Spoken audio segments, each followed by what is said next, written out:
Hello everyone. This is my one and only video until fight week on Eubank Benn. I've had lots of people, mainly on Instagram when I spoke about the fight, saying why I'm not so big on the fight. Because I'm not big on the fight. I don't think it's a good fight. Greatest British fight of all time. Farcical. It won't even be the best British fight on the card. Biggest event of all time. Biggest event of the last couple of years. Definitely, yeah. They're going to pack out Spurs ground. You know, the dads are involved. Great. You know, it's like Coronation Street. Amazing. But I'm going to strip down the fight, first of all, before anything else. So basically, we have a middleweight in Chris Eubank. So he's a career middleweight, boxer but super middle. Good fighter. You know, beating Nick Blackwell, Chudinov, Yildirim, you know, Abraham and DeGale past the best, Korobov, Liam Smith. So this fellow Eubank is good. Like, he gets some steak, not as good as his dad. His dad was one of the best British fighters of all time. Eubank is a world-class man, not elite, not near an elite, really. Borderline world-class. I'd snap your arm off for his career. Really good fighter, hard as nails, fit, you know, awkward, good fighter. You know, Blackwell, Duran, you know, British title, Gary O'Sullivan. He showed his levels. He's a good fighter, Eubank. Really, really good. So we've got a very good middleweight who's 35. Boxing, a welterweight whose best win is arguably a nearly 40-year-old Algerian. Granados, Vargas, John Moy, Formea, Van Heerden, Peter Dobson. Now that at welterweight, that's a welterweight with them wins. On paper, it's a mismatch, to be honest. You got a fella up at middleweight who beat some real good domestic level operators. He's beat some former faded world class fighters. He's competed and lost to some very good world class fighters against a welterweight who hasn't won the British title. Conor Benn is going to be making about 10 million quid for this. And as a fighter, based on what? Who's he beat? Like Van Heerden, 40. Algeri, nearly 40. Formella, not good enough. Vargas, decent. Granados, good, tough, you know, gatekeeper, you know. How the fuck is he boxing at 70,000 people? And we know why. It's because the dads, because of all the shit that's gone off. But people keep saying to me, this is one of the biggest fights in British boxing history. Stop talking bollocks to me, because you're miles off. You're miles off. Absolutely miles off. And I'm not digging at either of them, but I'm being serious here. On the 5 fights so far, Liam Smith and McKenna, let's just roll. There's 5 fighters on Boxrec. Eubank, Benn, Smith, McKenna, Yard, Arthur, Bill Smith, Glanton, Bilal Riley, Siobhan Clark. Leave Glanton out because he's American. Liam Smith, McKenna, Yard and Arthur, Riley and Clark. Take away Riley and Clark, you could argue the other fellas have achieved more between them. Liam Smith and Bill Smith are actual bona fide world champions. You could argue Lyndon Arthur's probably achieved more than Conor Benn.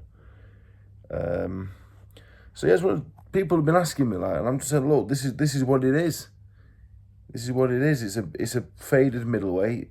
It's a faded former fringe world level middleweight against a fella at welterweight who's never won anything. And that's just the boxing. That's just the fight.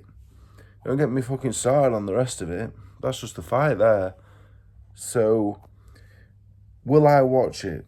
Yeah, I'll watch it. The same way I watch Coronation Street for drama. That's what it is, really.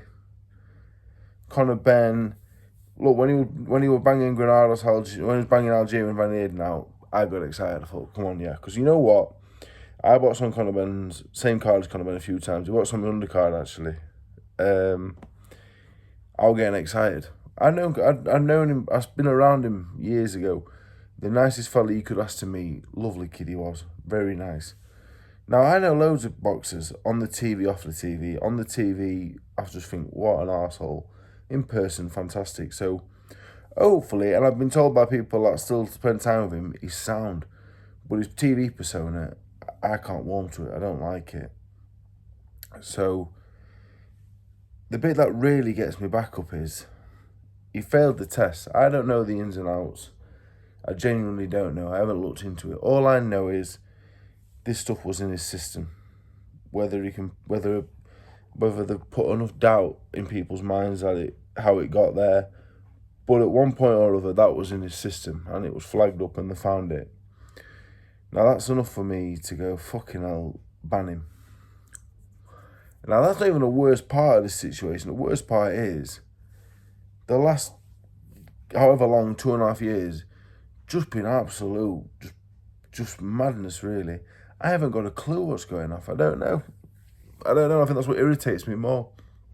There's been loads of workless fighters failed drug tests, loads of them. And to be honest, I'm a fan of some of them. You are. And some people fail tests and you go, failed a test. But you know what, over time you just go, fucking hell, they're all at it. And I continue to watch and enjoy him and get on with it. And just, you know what it is, what it is. You know, a lot of them who's boxing probably done it and all, because a lot of them are. So, really turned me off as a fan of him, to be honest. Now, I don't know Eubank. I couldn't say I know Conor Benn. I've not seen the lad for 5 or 6 years, you know. Probably still a nice fella. Eubank probably away from the camera. I don't mind Eubank, me. I think he's funny. I think he talks his mind. You know, I watched a press conference the other day. I don't agree with throwing the egg at him. I don't agree with all the shit talk, but it is what it is. I don't mind Eubank. And I find myself wanting Eubank to win. I don't know about anyone else. A lot of people I see commenting, oh, I hate, Eubank's this and that. Eubank, for me, has never failed. Has never had a performance-enhancing drug in his system. The other fella has. Therefore, I'm rooting for Eubank. That's how it works for me, personally. So yeah, but a lot of people asking questions, why you're not big on the fight. The fight itself, couldn't be any clearer about it. It's a faded former fringe world middleweight against a fellow that's never won a British title. He's beat up a few old men that were good back in the day. That's the top and bottom. As an event, it's going to be fucking amazing. They're going to sell the arse off it. Eddie and Benn Shalom, whatever. And I don't care for that bollocks. They have nothing to do with it, really. Should leave it to the boxers. But it is what it is. It is like Coronation Street, and that's why I'll watch it. But the fight itself, it ain't a good fight. It should be a mismatch, really. Unless Eubank is shot to bits. It's too big for him, and way too good. But yeah, that is the reason why. The fight ain't all that. And the Conor Benn situation, for me, I still none the why. As a boxing fan, I still haven't got a clue what the crack was. So, there's my video.